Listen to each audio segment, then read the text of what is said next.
Bom dia, irmãos. Paz e graça. Hoje, o Samuel já falou bem, a gente vai estudar o capítulo 4 do livro de Tiago, da carta de Tiago. E como Tiago fala, né, de uma fé prática, hoje eu queria propor para os irmãos 3 práticas para a gente solucionar algumas guerras que a gente cria durante a nossa vida, no nosso cotidiano. Mas antes a gente vai fazer uma volta lá no livro de Tiago, né? A gente terminou na semana passada o capítulo 3 da carta de Tiago. E Tiago escreve a uma comunidade que não é uma comunidade instituída, né? Não existe uma comunidade de fé de um determinado local, igual Paulo escreve aos Coríntios, aos Efésios. Ele escreve as 12 tribos dispersas, da dispersão, né, de Israel. E eu gosto muito de uma terminologia que Paulo usa lá na carta de Gálatas, que Paulo fala de o Israel de Deus. E Tiago escreve para esse Israel de Deus, né? Porque se a gente olhar da perspectiva de Cristo, o Israel de Deus não é uma localidade, não é um estado instituído, político, né? Mas é uma comunidade viva, né? Que vive, que perambula por aí, né? A igreja invisível, que vive de acordo, ou tenta viver de acordo, pelo menos, com um reino que não é daqui, um reino que é maior, né, que tem outras regras de convivência, que tem outro tipo de ética, que é baseado em relações igualitárias, né, que não é baseado em relações hierárquicas, que acolhe quem precisa de acolhimento, que trata todo mundo igual, que não faz distinção entre ricos e pobres, e que pratica a sua espiritualidade com ações que transformam o mundo em um lugar melhor ao redor daqueles que fazem parte desse Israel de Deus e que é gentil, que é simpática a todos, que é agradável. E se você que está assistindo, se você que está aqui presencialmente, vive ou pelo menos tenta viver dessa forma, né, com essa ética do reino que não é daqui, você também faz parte das 12 tribos dispersas, ou melhor, do Israel de Deus, né? Então, essa carta também é para a gente. Saudações.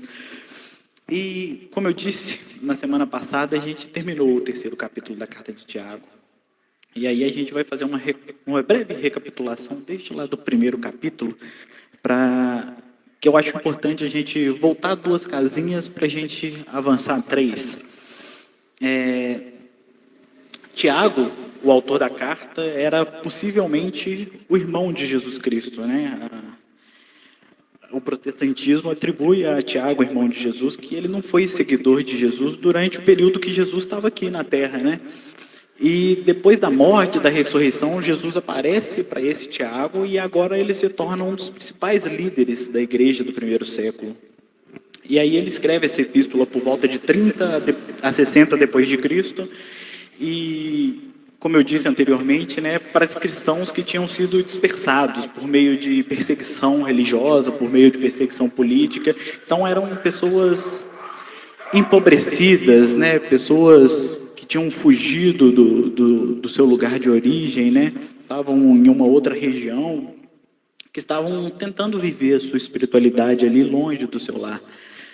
E a gente começa a estudar essa carta no dia 1º de fevereiro, e agora a gente está entrando no 4º domingo, né? Vai fechar fevereiro certinho estudando ela. E lá no dia 1º, Samuel trouxe para a gente algumas reflexões valiosas sobre o 1º capítulo, né? Quando Tiago começa a sua carta falando sobre alegria ao passar pelas tribulações, pelas dificuldades, a gente aprendeu que Tiago estava falando sobre um novo olhar, né? Porque você vai passar por tribulação de qualquer forma, então olhe de uma maneira mais leve, tenta ver um lado positivo do que você está passando ali. E que a sabedoria que Tiago fala lá no começo da carta, e é um tema recorrente na carta de Tiago, né, sabedoria, é para entender melhor o que aquela tribulação está gerando em nós e se, além disso, a gente pode fazer algo para resolver mesmo que seja minimamente aquela situação, e o que não depende de mim também, o que eu tenho que simplesmente aceitar e tentar entender o que é bom. E ainda no primeiro capítulo a gente aprende que a palavra de Deus, aquela palavra de Deus mesmo, aquela que é direcionada ao nosso coração, aquela leitura bíblica que você faz, que você fala, poxa vida, eu precisava ler isso hoje, ou aquela pregação que você escuta que você fala, poxa, precisava escutar isso hoje, ela tem poder para nos salvar da amargura, né, que o sofrimento pode causar em nós. Isso tudo a gente aprendeu lá no primeiro domingo, né? E aí a gente parte para o capítulo 2. E aí a gente leu junto o capítulo 2, e nesse capítulo a gente falou da lógica de custo-benefício das relações humanas, né? Que o ser humano faz uma lógica de custo-benefício e estava fazendo de uma perspectiva errada, né? E aí Tiago transcende essa lógica de custo-benefício, né? O Evangelho transcende essa lógica de custo-benefício para a lógica do amor ao próximo, como a gente nos ama, né? E a gente também conversou um pouquinho que o Evangelho não é uma cartilha de regras, de pode, não pode, porque, hora ou outra, a gente está fadado ao fracasso, né? A gente não consegue cumprir toda a lei. E por isso, existe uma lei da liberdade que nos acolhe com misericórdia.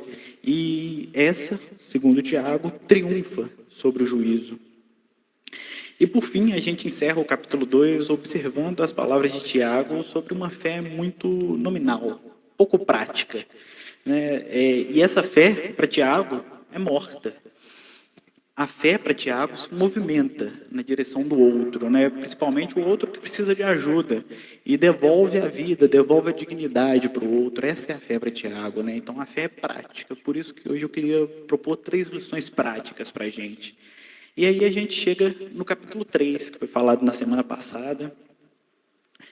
E nesse capítulo a gente aprendeu junto que a gente deve estar sempre reavaliando a nossa experiência de fé, a nossa experiência religiosa, porque a gente corre o risco real de cair num piloto automático, né? E simplesmente seguir o fluxo, simplesmente seguir a engrenagem da fé.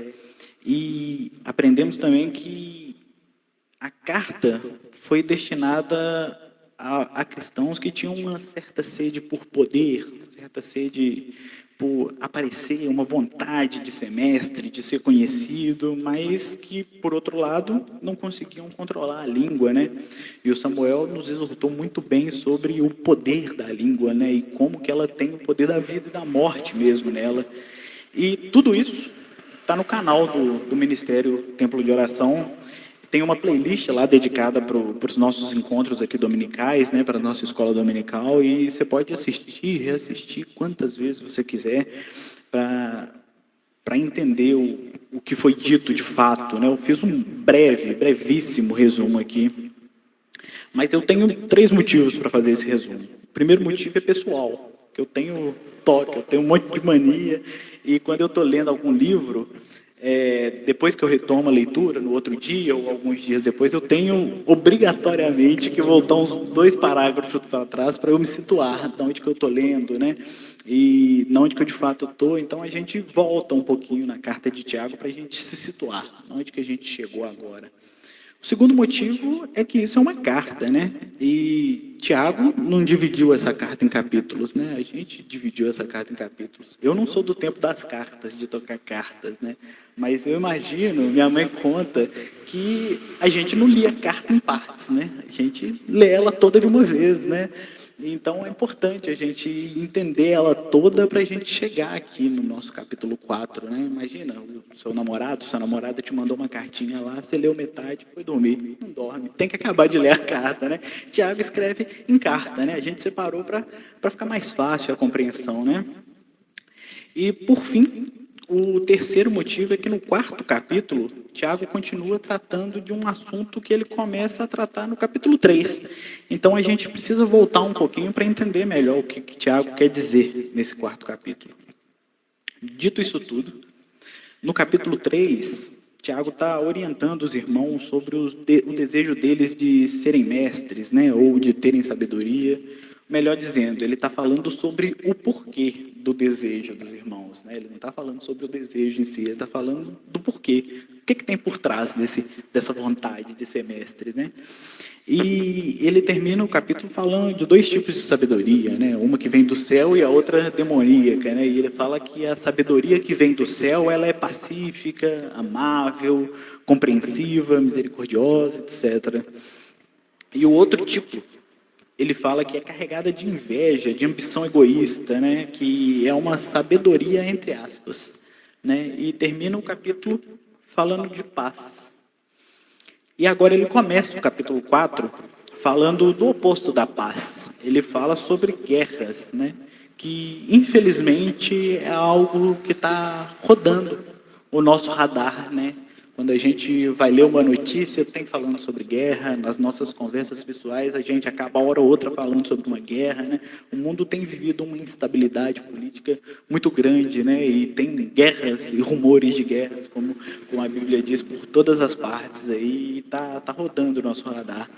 Mas o apóstolo ele vai trazer um tema sobre uma outra ótica, né? Que por vezes a gente se esquece de olhar. Ele vai falar sobre guerras internas, né? Aquelas guerras que a gente trava com a gente mesmo, lá no íntimo do nosso ser.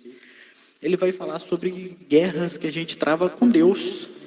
E vai finalizar falando sobre as nossas guerras que a gente trava com o próximo, né? Com quem está próximo da gente, com quem está do nosso lado.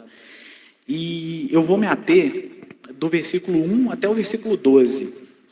O capítulo vai até o versículo 17, mas eu não vou do 13 ao 17, porque na semana passada o Samuel falou para a gente sobre esses versículos, né, quando ele falava da teologia, do poder das palavras, né, que é uma teologia maluca que existe aí, que se você falar as coisas de uma forma certa, você consegue determinar realidades, né, do mundo espiritual para se concretizar no mundo real. E isso não tem nada a ver com o Evangelho, né? E é o que Tiago vai trazer nesses últimos 5 versículos. Então, se você quiser entender melhor o que é essa teologia do poder das palavras, entre lá no canal do Ministério Tempo de Oração e assista da semana passada, que o Samuel ensinou muito bem para a gente. Então, vamos ler Tiago, capítulo 4, versículo do 1 ao 12. Eu leio na NVI. De onde vêm as guerras e contendas que há entre vocês? Não vêm das paixões que guerreiam dentro de vocês? Vocês cobiçam coisas, mas não as têm. Matam e invejam, mas não conseguem obter o que desejam. Vocês vivem a lutar e a fazer guerras. Não têm porque não pedem. Quanto pedem, não recebem, pois pedem por motivos errados, para gastarem seus prazeres. Adúlteros, vocês não sabem que a amizade com o mundo é inimizade com Deus? Quem quer ser amigo do mundo, faz-se inimigo de Deus. Mundo aqui, a gente precisa entender melhor o que é esse mundo que Tiago está falando aqui, né, para a gente não sair condenando todo mundo. Ou vocês acham que é sem razão que a Escritura diz que o Espírito que fez habitar em nós tem fortes ciúmes, mas ele nos concede graça maior. Por isso, diz a Escritura, Deus se opõe aos orgulhosos, mas concede graça aos humildes. Portanto, submetam-se a Deus, resistam ao diabo e ele fugirá de vós. Aproximem-se de Deus e ele aproximará de vocês. Pecadores, limpem as suas mãos e vocês que têm a mente dividida, purifiquem o coração. Entristeçam-se, lamentem-se e chorem. Troquem o riso por lamento e a alegria por tristeza. Tiago está falando de uma comunidade que achava que é nota 10, né? Tiago está falando, talvez você não é tão nota 10 não, talvez está mais para baixo do 5 do que parece, né? Irmãos, não falem mal uns dos outros. Quem fala contra o seu irmão ou julga o seu irmão, fala contra a lei e a julga. Quando você julga a lei, não está cumprindo, mas está agindo como juiz, apenas um legislador e juiz, aquele que pode salvar e destruir. Mas quem é você para julgar o seu próximo? O texto termina com uma pergunta, né? Afrontador esse texto, né? Bate lá no fundo do nosso coração.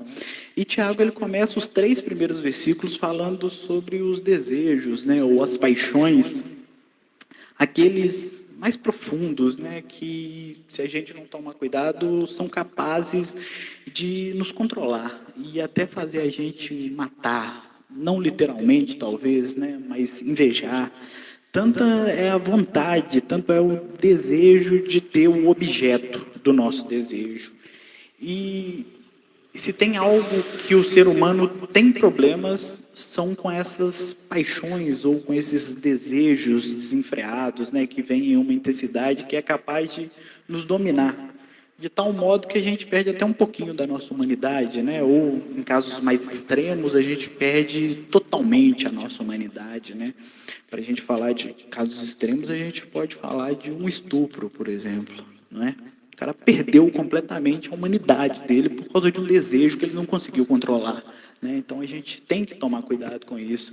Mas tem outras coisas, né? Sabe aquele sonho de um cargo que você seria capaz de fazer qualquer coisa por ele? Pois é, essa paixão a gente também tem que tomar cuidado, né? Ou aquele carro, né? Aquela BMW que você sonha em ter, mas quem comprou foi seu vizinho.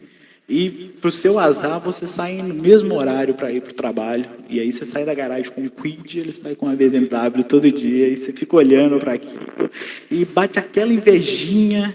Pois é, com essa invejinha inofensiva que a gente precisa se preocupar aqui. Tem um filósofo chamado Byung-Chul Han. Ele é um filósofo sul-coreano.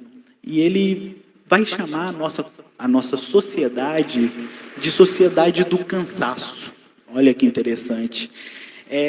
Ele fala que a gente é uma sociedade do cansaço porque a gente vive numa sociedade que parece ou que nos fazem crer que tudo é possível. Então, se tudo é possível, eu tenho que conseguir tudo, né? Ele vai por esse caminho, porque se tudo é possível para todo mundo, o que eu não consigo é puramente por demérito meu, né? Então, exemplificando, né? O seu vizinho lá, com a BMW dele,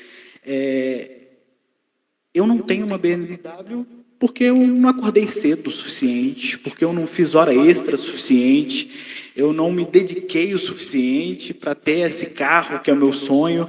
E essa lógica vai nos adoecendo, né? Porque tudo depende da gente, a gente vai criando guerras, vai criando conflitos, né? E a gente não descansa. E, por outro lado, a gente tem um filósofo alemão, chamado Arthur Schopenhauer. Você já deve ter visto uma frase dele famosa, ou ouvido uma frase dele famosa, vira e mexe, aparece na rede social minha, sabe? E ele fala o seguinte: a vida é uma constante oscilação entre o desejo de ter e o tédio de possuir. Bem resumidamente, o filósofo ele define a existência humana como essa oscilação de um desejo intenso por algo e o desinteresse, o vazio, após a conquista desse algo, né? Você já deve ter experimentado essa oscilação em algum momento da sua vida, de achar que algo era o que você precisava para ser completo, né? Passou uma propaganda lá, você falou, preciso comprar isso, porque isso vai me trazer felicidade.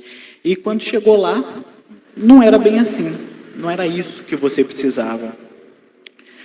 Aquele cargo dos sonhos, ele carrega um monte de problema, um monte de coisa que, a partir do momento que você conseguir esse cargo, você vai ter que lidar com esses problemas, com essas coisas.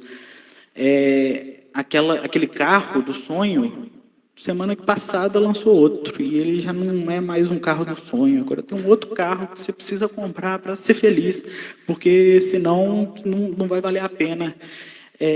Ou seja, esse desejo desenfreado te fez fazer coisas que você não gostaria de fazer, e para quê?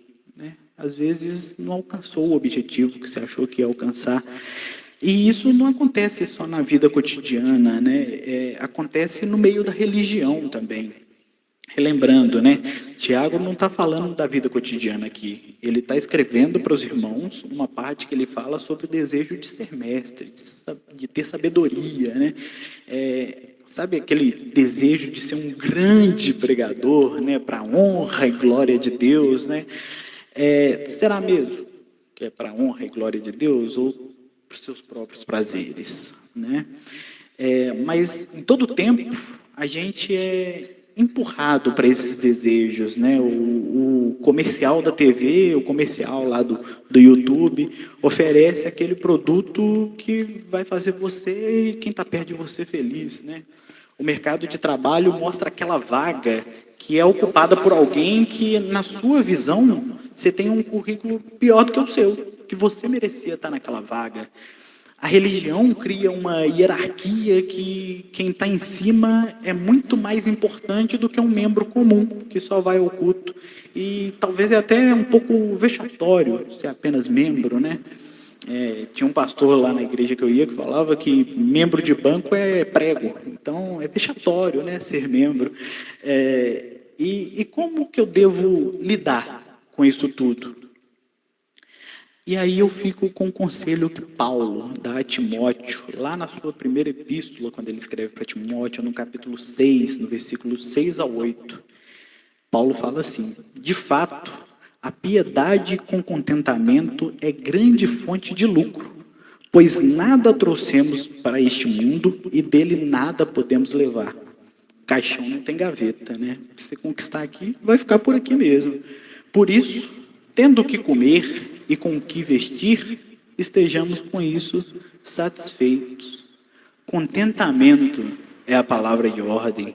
O que Paulo está falando aqui, ele está ecoando Jesus, lá no capítulo 6 do Evangelho escrito por Mateus, quando ele fala dos pássaros, dos lírios, né? Os pássaros não trabalham, mas sempre têm o que comer.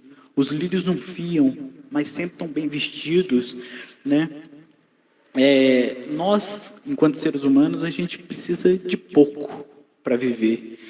E Deus se importa conosco, né? O bastante para prover coisas que são as nossas necessidades. Ele se importa até de prover algum luxo, algum desejo que você quer. E você não pode, talvez você não tenha tudo que você queria ter, mas você tem o que é importante para você.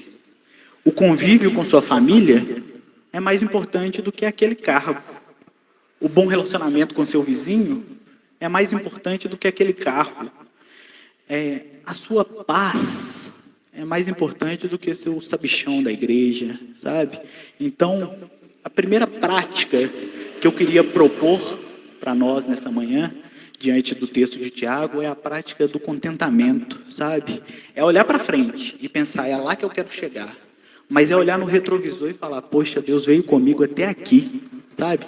Eu lembro de Moisés, né, quando Deus falou, não vou com vocês mais não, vai sozinho, vou mandar um anjo. Moisés fala, não, se o Senhor não for, também não vou não, não me faça sair daqui. Então, o contentamento de olhar para trás e ver de onde você saiu, de onde você está, cara, isso é necessário, sabe? Como um carro mesmo, né? Você tem que olhar para frente, mas você tem que ter 3 retrovisores te lembrando de onde você veio. E ser grato por isso, ser grato por aquilo que você conquistou. Porque senão você vai viver de desejo em desejo, você vai viver de conquista em conquista e nada vai trazer paz, nada vai te satisfazer. Então você precisa praticar contentamento, que não é fácil, né? E Tiago passa agora, do versículo 4 até lá o versículo 10º, ele fala sobre fazer inimizade com Deus, né? Ele passa de uma guerra consigo mesmo, agora ele fala de uma guerra com Deus, né? E para isso a gente precisa ser amigo do mundo, e cabe agora explicar que mundo é esse, né? O mundo não é o planeta Terra, né? O mundo não é o seu colega de trabalho de outra religião, né? Não é o seu vizinho, não é o terreiro de candomblé, nada disso, o mundo, né? Lembrando mais uma vez que Tiago ele está escrevendo para irmãos que desejam obter sabedoria para se tornarem mestres, né? Então, o mundo é bom ou é ruim? Né? Já que Deus amou o mundo de tal maneira que deu seu Filho unigênito, você conhece o texto lá, né? João 3,16.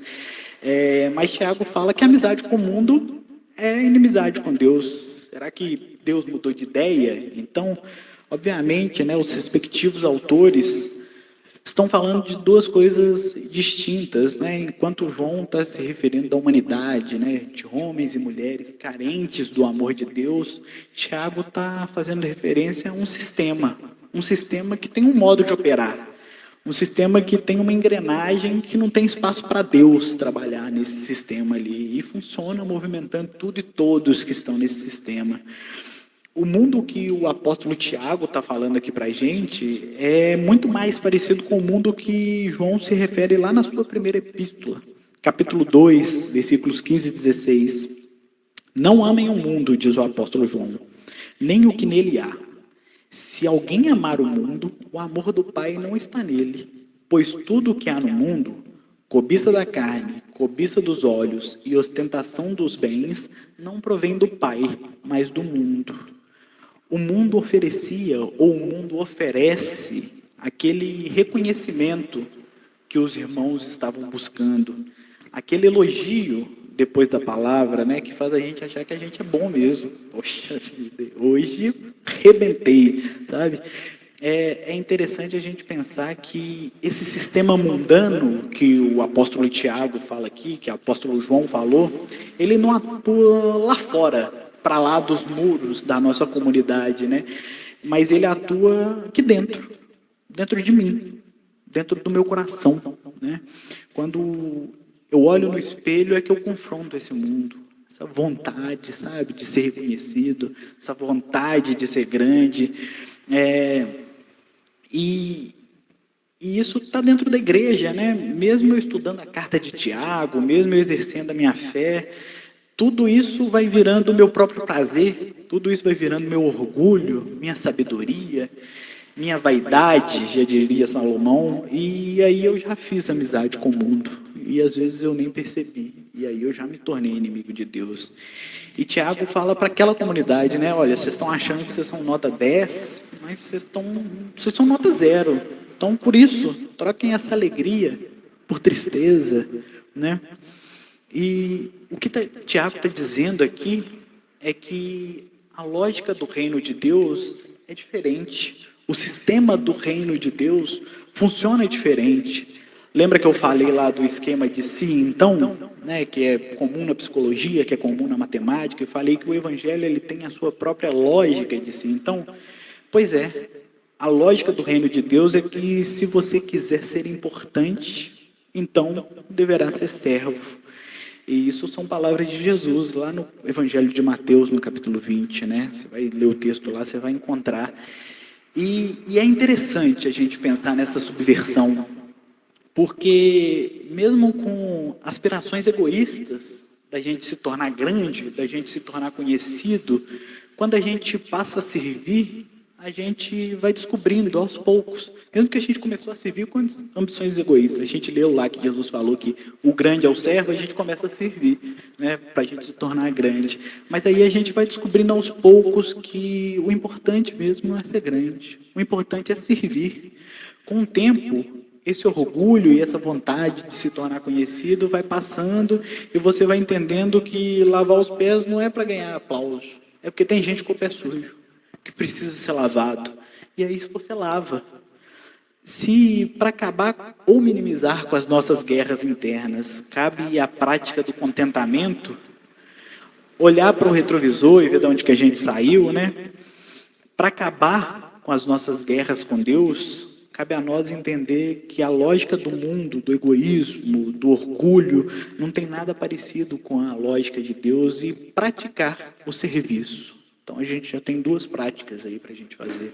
Praticar o contentamento, olhar para trás e entender o que é bom, por que a gente está aqui, como que a gente chegou aqui e agradecer a Deus por isso. E agora uma outra prática, praticar o serviço, olhar para o próximo, entender a necessidade dele e partir para ajudar. E com o tempo a gente vai entendendo, eu tenho certeza, eu tenho fé, que o que importa mesmo não é o reconhecimento, mas é que aquele que tinha uma necessidade não tem mais, porque você chegou lá, porque você ajudou ele. E por fim, depois da comunidade ter brigado consigo, depois de brigar com Deus, sobrou olhar para o lado e brigar com o próximo. Principalmente com os irmãos da fé, mas não só com eles.